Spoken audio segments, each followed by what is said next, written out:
အားလုံးမင်္ဂလာပါတက်ကြလိုက်ရမှာကြိုဆိုပါရစေအခုဗီဒီယိုကတော့ sub protection device SPD အကြောင်းရှင်းပြပေးမှာဖြစ်ပါတယ် SPD ကို Mojo Lightning Protection System အတွက်သုံးပါတယ် Lightning ကြောင့်ဖြစ်ပေါ်လာတဲ့ high current protection system ရဲ့ဒီ line to line ဒါမှမဟုတ် line to earth ကြောင့်ဖြစ်ပေါ်လာတဲ့ fault တွေကို overload fault တွေကိုသူကာကွယ်ပေးပါတယ်လျှက်စစ် short circuit ဖြစ်တဲ့အခါမြင့်တက်လာတဲ့ voltage တွေကို protection လုပ်ပေးဖို့ SPD ကိုလည်းသုံးပါတယ် SPD ကို type ဒါမှမဟုတ် class 1 2 3အနေအထားဖြင့်ခွဲခြားသတ်မှတ်ထားပါတယ် single phase မှာ2 port SPD ကိုသုံးပြီး3 phase မှာ4 port SPD ကိုအသုံးပြုပါတယ်SPD nameplate မှာပါတဲ့ UC ကအသုံးပြုရမယ့် voltage ဖြစ်ပါတယ် iron တန်ဖိုးကအသုံးပြုရမယ့်ampere rated ampere တန်ဖိုးဖြစ်ပါတယ် UP က voltage တန်ဖိုးဖြစ်ပါတယ် voltage က UP တန်ဖိုး voltage က less than 10 kV ထက်နည်းရပါမယ် IMAX တန်ဖိုးက breaker insulation resistance တန်ဖိုးဖြစ်ပါတယ် SPD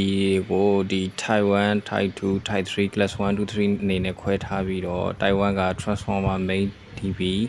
Main Service Incoming Panel တွေအတွက်အသုံးပြုပါတယ် Type 2ကတော့အိမ်သုံးဖြစ်ပါတယ်အိမ်သုံး DB တွေမှာအသုံးပြုပါတယ် Type 3ကတော့ Computer တို့ PC TV EMC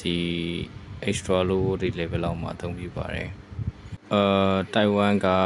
10 by 350 US တန်ဖိုးရှိပြီးတော့ Type 2က8 by 20 US တန်ဖိုးရှိပြီးတော့ Type 3ကတော့2 by 50 US ကနေပြီးတော့8 by 20 US တန်ဖိုးမှာရှိပါတယ် Type တန်ဖိုးတွေ US တန်ဖိုးတွေကိုမူတည်ပြီးကျွန်တော်ဝယ်ယူရမှာဖြစ်ပါတယ် SPD ကို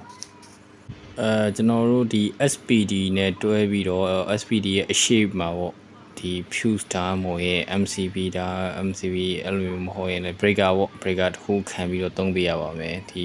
SPD နဲ့ breaker နဲ့တွဲသုံးပေးခြင်းဖြစ်ပါတယ် Type